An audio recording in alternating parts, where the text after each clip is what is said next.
Thank you for joining us on this special interview focusing on the 4th Zambia International Mining and Energy Conference exhibition going on here in Lusaka. I'm Rosina Mbewe. I'm privileged to be joined by Honorable Christopher Yaluma, Minister of Mines, Energy and Water Development from the Republic of Zambia. Welcome to the program, Honorable Minister. It's good to have you on the program. It's a pleasure. Let's begin by just finding out what the Ministry of Mines, Energy and Water Development is doing in addressing some of the challenges in the power sector. You know, just like any other countries in the SADC region for the past few years, starting from about 2007, we've all faced the same problem of, power deficit. And it hit us just equally like it did any other of the countries within the region. And we all learned from, mistakes. And we had to put our acts together and not proactively, reactively started putting up, sufficient generation capacity, or let me say, trying to create a build, program towards alleviating the shortage. So far, as I can speak right now, we are only within about 250 megawatts or 230 megawatts as a shortfall to pick up, just to come in tandem with the supply. So by the end of the year, I can assure you we'll have gone above. But be as it may, it won't be something to, to write home about. We still have got a challenge because there are some other upcoming loads onto the, needing the loads for their own needs, commercial, mining, you name it, which might take again that. So we are continuously now building up, and we will be commissioning projects for the next 3 years, one after the other. We have one which has just been completed, the extension of Kariba North Bank, an addition of 380 megawatts. Okay, then we are moving on to somewhere around about August, September. Inteviews, which is a 120 megawatt project, will be putting on the first unit, which is 60 megawatt. Then we've got a coal-fired, a thermal power station, which is on. It's a 300 megawatt power station. We are putting on 150 this November. So we are now right on track trying to address that situation. Like right now, I just thought the public, the people who are attending our opening ceremony, it's not something they should worry about or be bothered about if they want to come into Zambia. That problem of saying we'll hold you on for the next 2-3 years before we could have supply available for you, it's not the issue. We can contend that as it is right now. And be as it may, we are right now exporting off-peak to Congo and Namibia. Yeah. I can see that your government is making frantic efforts to make sure that they attain to these challenges being faced by the mining sector. Yes, but again, Rosina, that is just what we have to commission within the next 3 months or 4 months. But we've got projects which are on, huge, like Kafiwa 750 megawatts, which they should move on to site before the end of the year, and we should be through by 2021. And we've got Batoka jointly owned between Zimbabwe and Zambia, which is 1,600 megawatts, 800 megawatts for Zambia and 800 megawatts for Zimbabwe.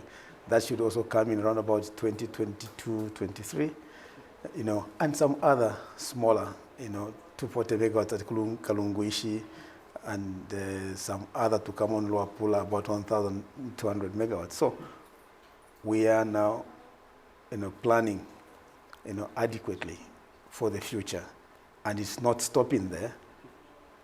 There is a master plan being compiled from where medium to long term, where we'll be getting now projects to execute as the demand against it rising towards the supply. Correct. So we are trying to just be proactive to ensure that we'll have supply, and at the end of the day, put up interconnectors which are going on between the countries so that we can even export or import power when we need it. Great. Let's now talk about the issue of the 28% power tariffs. Yes. Just how has the effect been like on production and sustainability in the mining sector? You see, anything where you talk of increasing, a fee on any product is not always welcome. There are people who whinge, who cry foul. But we know what we need. Zambia has never raised the tariffs to bring it to closer to the world benchmarked, rate. So Zambia, the utilities have failed to even maintain their own network because they don't have the money to do that. So they rely on the government to come and put in. But it must sustain itself. And hence, nearly all utilities within the region, and even as far as Nigeria, they're all looking for cost reflectivity in their tariffs, because then we are trying to build towards that. So what we've done is not something out of the book. It's just a minimum to start us sailing towards that. And it's very gradual, So, of course, we expect that, but we need to start somewhere. So it hasn't impacted on the production or operations on the mines or any other. But they've got to cry. If your baby is always used to having a sweet in his mouth, once it's pulled out, he'll cry for a while, but he'll get used to not having that sweet in his mouth. So we are just trying to ensure that we can sustain the utility and perform better. It's the same people who are claiming or crying because of poor quality of supply, outages, unplanned outages here and there, every now and again, load shedding. But what we are doing is to let now the company start building up, and it will also bring in the investors, those who want to go into power generation as IPPP, independent power producers. They'll never come in when the tariff is not good. So in short, you're saying that it has not had any negative impact? Look, it's negative. Negativity is a relative term. It depends on how people look at their business. If they want to have everything for free, even if they're not supposed to win, they'll mourn, they'll cry foul. It's inhibited in them. But I think this is the best way we've got to go. Right. How can we increase the sustainability of mining development going forward, and what is the government doing to ensure this? One thing, we went private because we had seen some gaps, and that was the first point to start from. And then from there, we put up policies. Okay, the policies which enticed or highly motivated the would-be investors to come into Zambia. That was the key. I'll tell you right now, our policies are very straightforward and highly consistent. We don't wake up tomorrow and change a policy. I'll give you an example. The mining and mineral development policy, which we just reviewed last year in September, it was of 1995. So you can remember, last year was 2013, and the last time it was initiated was 1995. So you can see the gap. It hasn't been just for the sake of changing it and we go and remove. No. We are highly consistent. And all what we did, it was for the betterment of the smooth operation for the miners. But mostly this time to ensure that we put an emphasis so that the Zambians can as well benefit from the policy, not in losing sight of the interest of the investor. Or what we just want to make sure the Zambians will start participating in mining beyond employment. Because all what they know is a Zambian goes into the mine, he will work until he retires, and he carries a bicycle or a Japanese car, then he says, I've done my... We want them from the value chain of mining. They must participate wherever they feel they can participate, but it needs money, okay? Funding equity for them to participate or start their own venture, it's very difficult. We've got traditional banks who don't bend easily. And that has been the problem. We can't make the Motepes of this world here, but we've been mining for a long time. Why?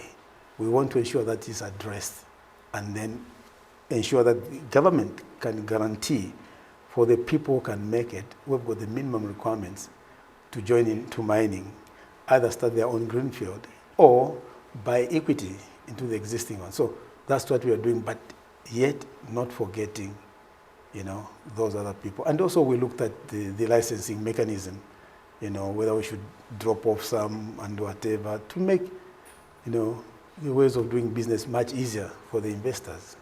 So our policies are very good. And at the same time, the very first time again, we're now to align the policy with the Act. So the Act has been reviewed as well, the Act of 2008. It has been reviewed so that it can support the policy.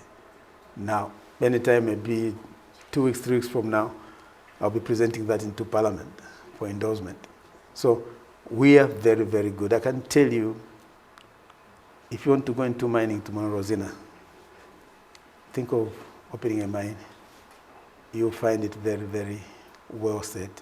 Our foreign policy, on foreign exchange, it is very, very lax. I think it's the best down this end of whatever. When you walk out of here, the money you came with from South Africa, the rand, when you fail to spend it, just walk along the streets and see which one the bureau is giving you the best, whatever. You take back, you won't be stuck with the kwachas and this. You take it back home. So our policies are very good. This is the environment. Our democratic principles are very well embedded.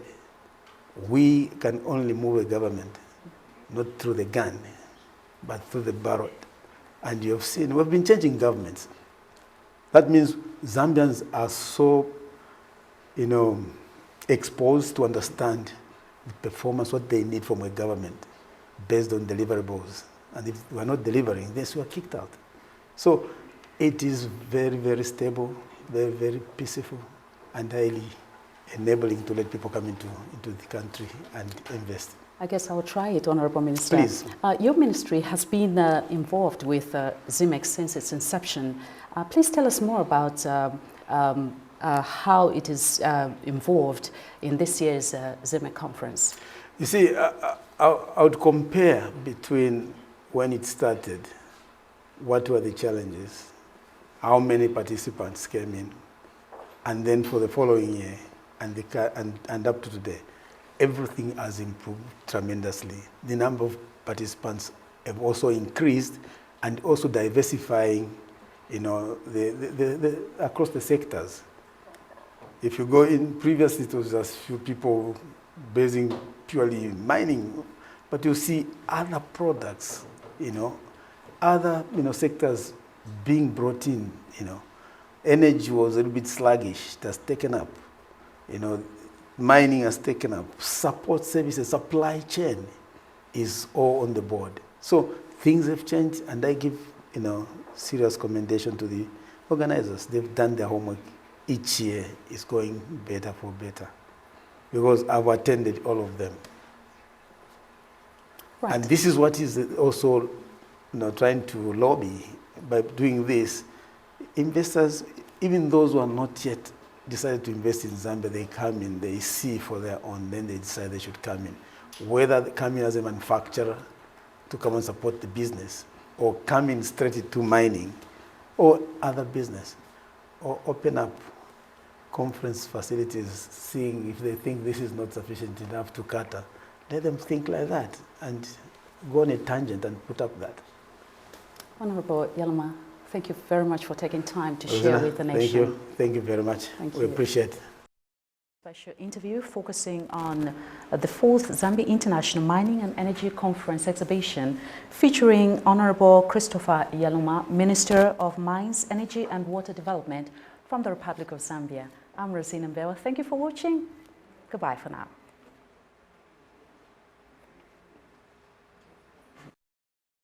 Tavrida, yes. Tavrida, yes. okay. Oh, just as well. Just as well. Just as well. The phone was on. Make sure. Okay. Again, that is why I asked. The 4th Zambia International Mining and Energy Conference and Exhibition going on here in Lusaka. And right now I'm privileged to have with me Mr. Sandile Ferreira from Tavrida Electric Africa.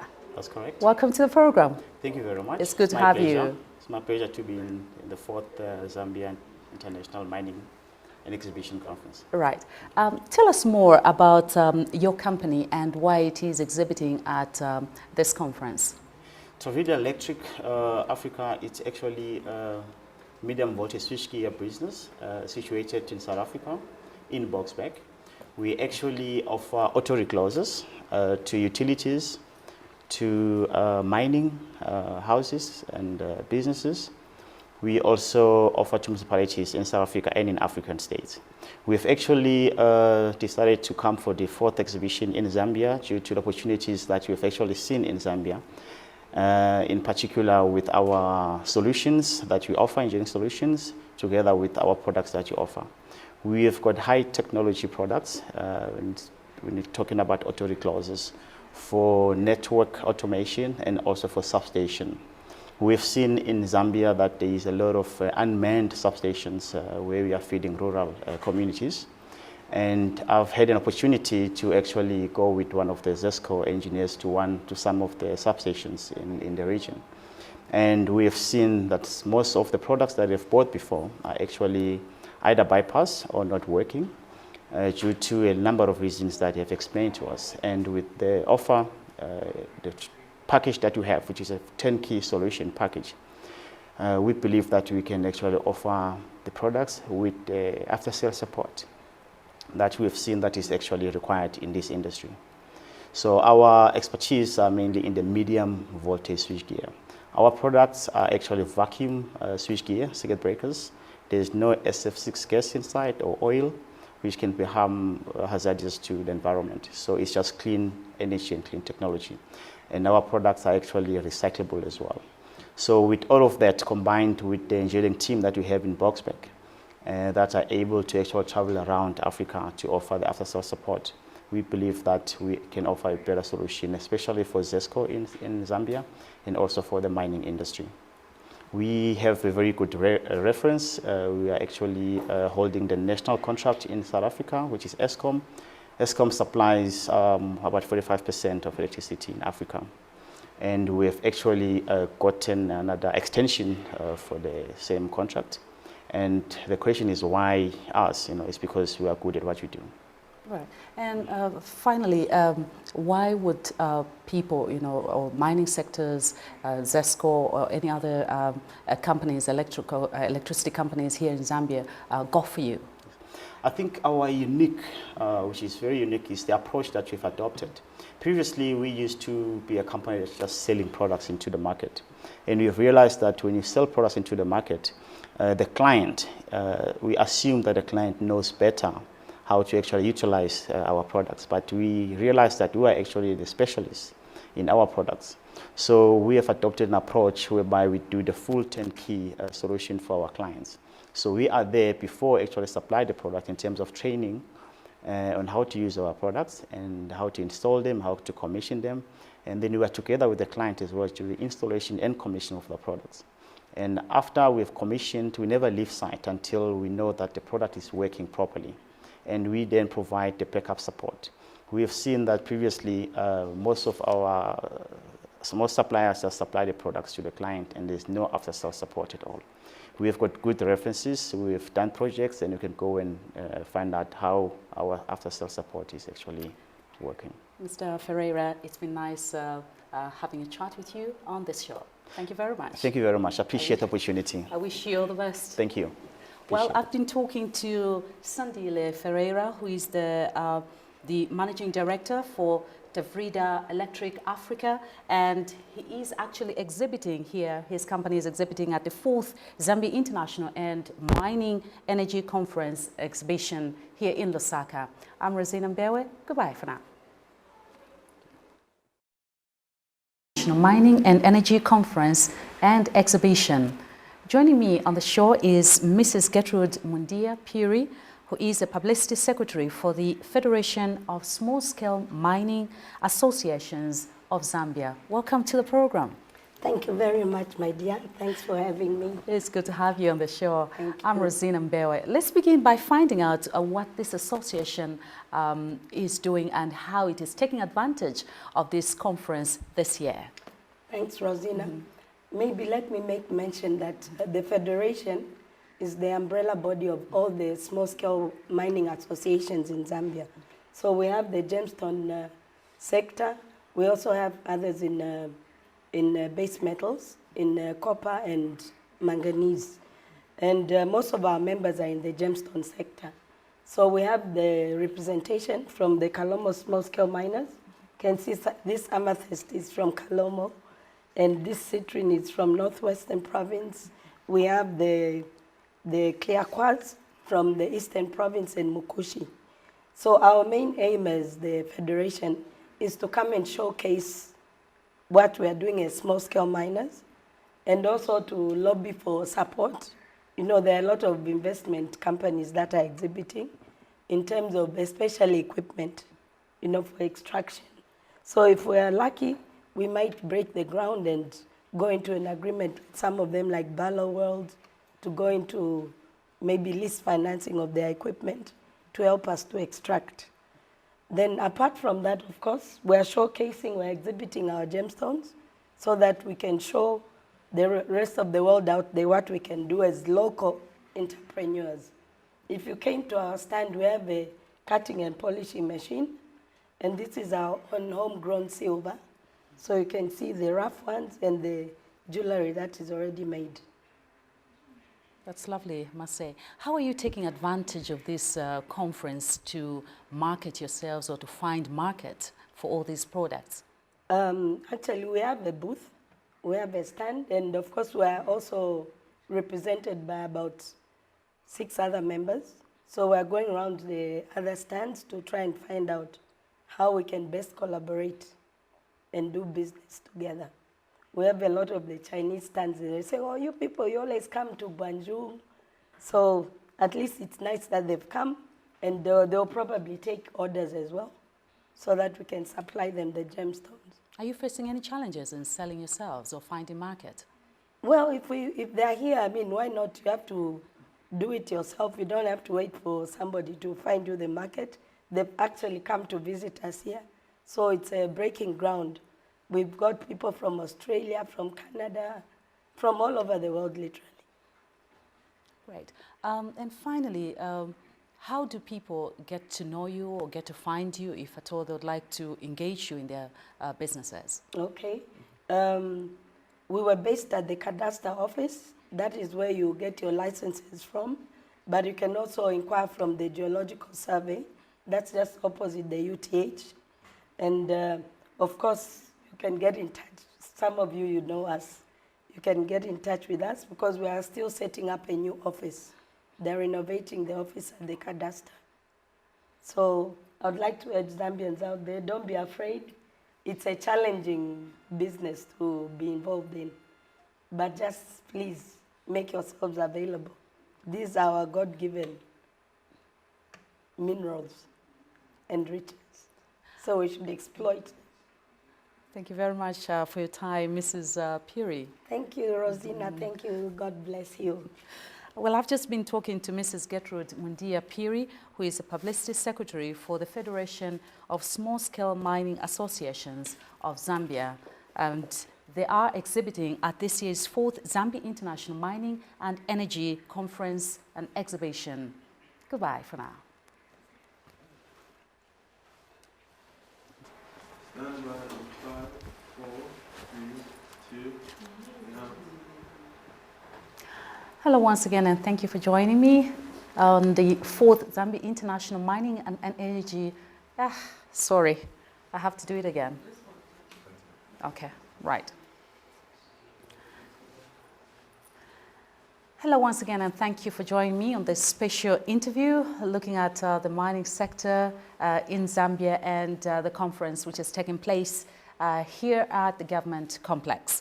And joining me on the program is Linda Kruger, and she is representing the Nature Conservancy headquartered in the United States of America, and it is the largest conservation NGO in the world. Welcome to the program. Thank you so much. Great It's good to be have here. you on the show. Wonderful. Tell us more about your NGO.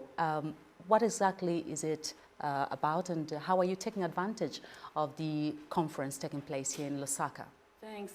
The Nature Conservancy, as you said, it's the largest conservation organization in the world by size. Our largest programs, we started in the United States as a land grant agency, and we have saved over 119 million hectares around the world, but now we work in 30 countries around the world. We do a lot of conservation planning, and we're increasingly working across sectors to help address the needs of humanity as we move to a situation where we have 9 billion people on the planet who need energy, who need minerals, who need food, and who need fresh water, and in increasing volumes. And how are we going to get everything that humanity needs in the future at the same time that we preserve the environment on which we all depend?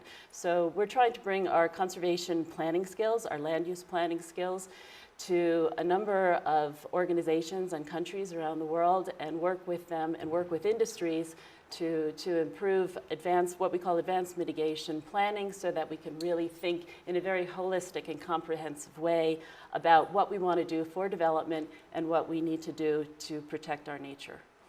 And so far, how easy has it been, if at all it has been, trying to connect yourself or sell yourself among various exhibitors at this conference? Well, it's been fascinating because people have a lot of curiosity. They say, the Nature Conservancy, why are you here? And so it's been great, and people have been very open, and a lot of people from the industry, they would like to do the right thing. Our experience is that many companies are increasingly trying to improve their environmental management, and what TNC does, the Nature Conservancy does, is give them the tools to do that in an easier way, to avoid conflicts with local communities, to avoid conflicts with government, to avoid downstream problems related to water management or other things that they might not have considered. So we're giving them the information they need, the biodiversity information, the water information that they need to do the right thing from the start. And in the long run, that saves costs for industry as well. And I think in many cases, they're very appreciative of this work.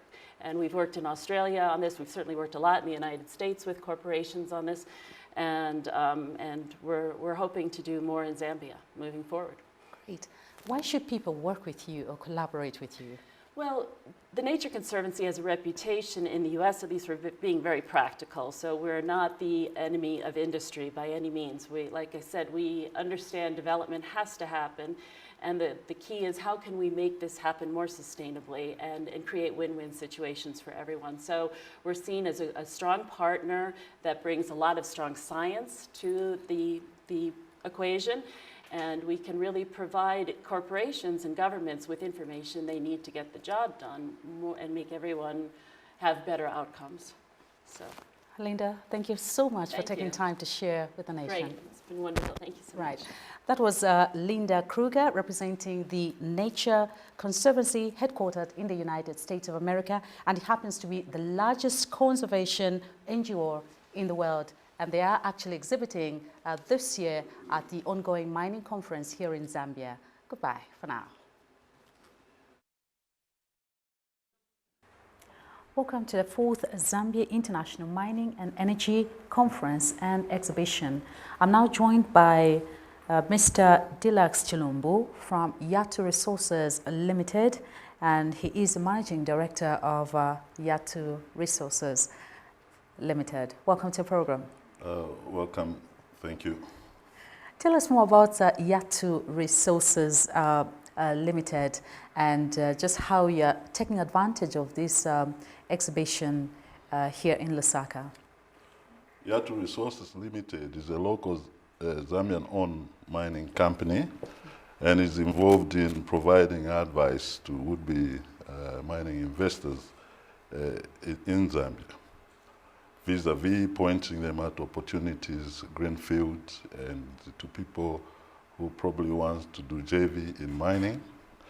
And Yatu itself has a few exploration tenements, and it looks for partners to JV in exploration to move the concession up the value cave so that the majors can take it up to development. At the moment, we are sitting on a huge limestone deposit on the copper belt, where we are looking at getting partners to develop the lime production plant, but we'll rather start small, start with aggregate quarrying, so then we sell aggregates and other value products to the construction industry. We are in need currently of someone to partner with who can provide crushing facilities for that project. In Mumba, we just completed a JV with MMG, a huge mining company. They've completed exploration, they've moved on and generated very credible, useful data. We'd like to get partners to continue where MMG, our former JV partner, left off. On a Mumba tenement, the geology indicates copper anomalies and soil sampling and aeromagnetics, geophysics has indicated copper anomalies. And on the ground, in some areas, the copper anomalies as much as 400 ppm in the soils.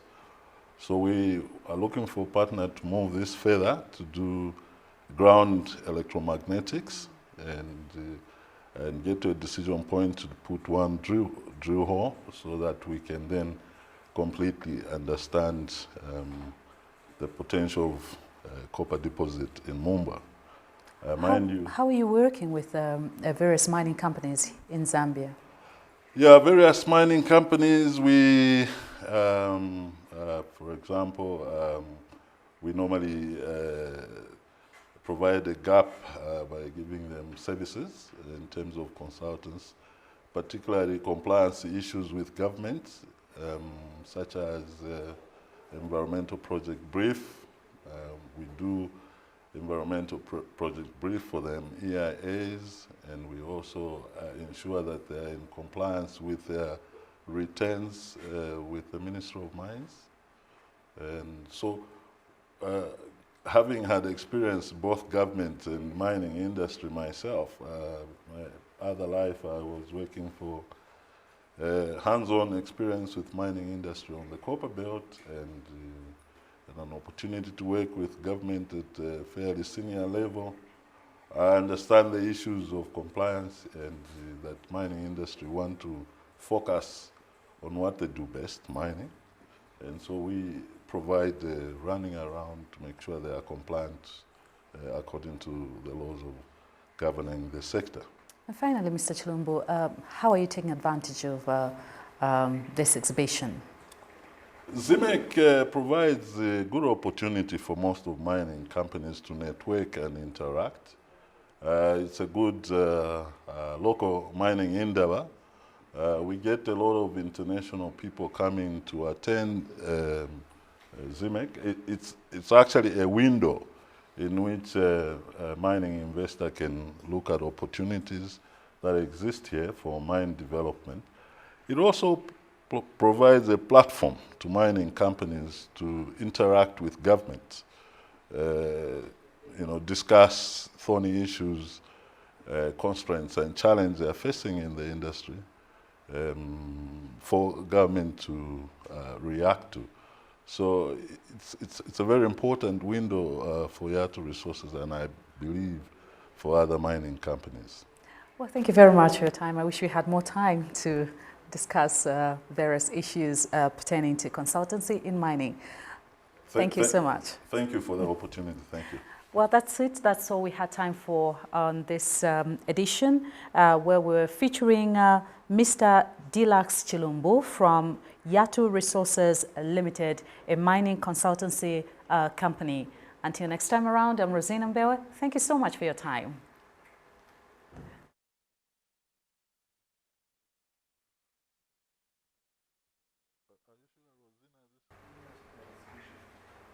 Welcome to the 4th Zambia International Mining and Energy Conference and Exhibition.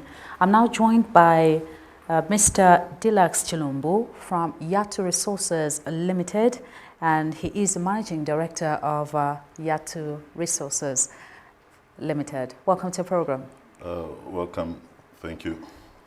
Tell us more about Yatu Resources Limited and just how you're taking advantage of this exhibition here in Lusaka. Yatu Resources Limited is a local Zambian-owned mining company and is involved in providing advice to would-be mining investors in Zambia, vis-a-vis pointing them at opportunities, greenfields, and to people who probably want to do JV in mining. And Yatu itself has a few exploration tenements, and it looks for partners to JV in exploration to move the concession up the value cave so that the majors can take it up to development. At the moment, we are sitting on a huge limestone deposit on the copper belt, where we are looking at getting partners to develop the lime production plant, but we'll rather start small, start with aggregate quarrying, so then we sell aggregates and other value products to the construction industry. We are in need currently of someone to partner with who can provide crushing facilities for that project. In Mumba, we just completed a JV with MMG, a huge mining company. They've completed exploration, they've moved on and generated very credible, useful data. We'd like to get partners to continue where MMG, our former JV partner, left off. On a Mumba tenement, the geology indicates copper anomalies and soil sampling and aeromagnetics, geophysics has indicated copper anomalies. And on the ground, in some areas, the copper anomalies as much as 400 ppm in the soils. So we are looking for a partner to move this further to do ground electromagnetics and get to a decision point to put one drill hole so that we can then completely understand the potential of copper deposit in Mumba. How are you working with various mining companies in Zambia? Yeah, various mining companies. We, for example, we normally provide a gap by giving them services in terms of consultants, particularly compliance issues with governments, such as environmental project brief. We do environmental project brief for them, EIAs, and we also ensure that they're in compliance with their returns with the Ministry of Mines. And so, having had experience both government and mining industry myself, my other life I was working for hands-on experience with mining industry on the copper belt and an opportunity to work with government at a fairly senior level. I understand the issues of compliance and that mining industry want to focus on what they do best, mining. And so we provide running around to make sure they are compliant according to the laws of governing the sector. And finally, Mr. Chilumbu, how are you taking advantage of this exhibition? ZIMEC provides a good opportunity for most of mining companies to network and interact. It's a good local mining endeavor. We get a lot of international people coming to attend ZIMEC. It's actually a window in which a mining investor can look at opportunities that exist here for mine development. It also provides a platform to mining companies to interact with government, discuss thorny issues, constraints and challenges they are facing in the industry, for government to react to. So it's a very important window for Yatu Resources, and I believe for other mining companies. Well, thank you very much for your time. I wish we had more time to discuss various issues pertaining to consultancy in mining. Thank you so much. Thank you for the opportunity. Thank you. Well, that's it. That's all we had time for on this edition, where we're featuring Mr. Dilax Chilumbu from Yatu Resources Limited, a mining consultancy company. Until next time around, I'm Rosina Mbewe. Thank you so much for your time.